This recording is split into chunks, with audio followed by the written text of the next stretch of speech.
শুনে রাখো ২০ কোটি মুসলমান আমরা জীবন দিয়ে এই দেশকে রক্ষা করব।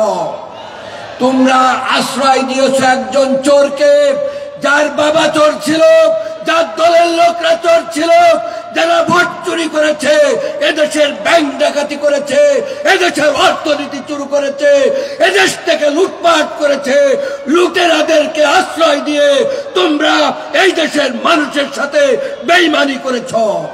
বাংলাদেশ থেকে জালিমের বিদায় হয়ে সেই জালিম এখন দিল্লিতে বসে ষড়যন্ত্র করছে। আপনারা কি টের পাচ্ছেন? ষড়যন্ত্র করে উনি স্বপ্ন দেখতেছেন আবার নাকি মোদি দাদার সহযোগিতায় বাংলাদেশে আসতে চান, এবং ওনাদের মন্ত্রীরা উল্টা পাল্টা বক্তব্য দেওয়া শুরু করছেন। আপনারা দেখেননি, মদখোর যখন মদ বেশি করে খায় তখন বিল্ডিং এর গোড়ায় ঘাড় বাঁধায় বিল্ডিং উল্টায় ফেলাই দিতে চায়।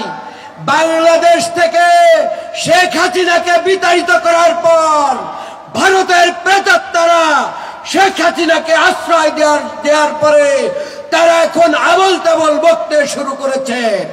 তার কারণ কি? বাংলাদেশকে তারা যেভাবে শোষণ করেছে সেই শোষণ বন্ধ হয়ে গেছে। তাদের পাঁচাটা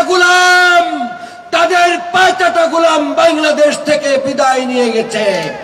বাংলাদেশে এখন যারা সরকার পরিচালনা করছেন তারা কলিজা ভরা বুক এঁচিয়ে তারা ভারতকে চ্যালেঞ্জ করে বলছে, আমরা স্বাধীন জাতি, স্বাধীনভাবে আমরা সিদ্ধান্ত গ্রহণ করব, আমাদের সিদ্ধান্ত গ্রহণে তোমাদের কোনো হস্তক্ষেপ আমরা মানি না, মানব না।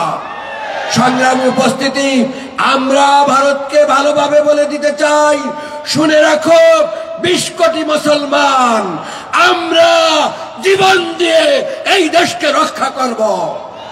তোমরা আশ্রয় দিয়েছো একজন চোরকে, যার বাবা চোর ছিল, যার দলের লোকরা চোর ছিল, যারা ভোট চুরি করেছে, এদেশের ব্যাংক ডাকাতি করেছে, এদেশের অর্থনীতি চুরি করেছে, এদেশ থেকে লুটপাট করেছে।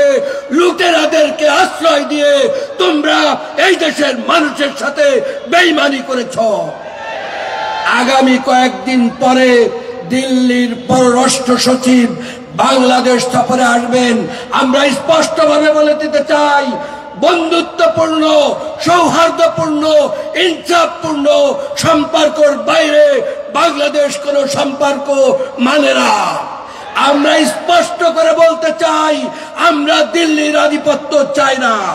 আমরা স্পষ্ট করে বলতে চাই, এদেশের মানুষের দিকে যদি চোখ রাঙাও, গোটা পৃথিবীর মুসলমানরা তোমাদের দিকে চোখ রাঙাবে।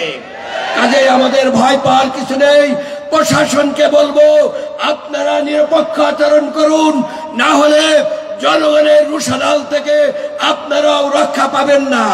বিশেষ করে সচিবালয় সহ বিভিন্ন সরকারি এজেন্সিতে যারা ঘাপটি মেরে থেকে শেখ হাসিনার যে সমস্ত দোসররা রয়েছেন, আপনারা যদি ভালো না হয়ে যান তাহলে কিন্তু বাংলার জনগণ আপনাদেরকে ভালো হতে বাধ্য করবে।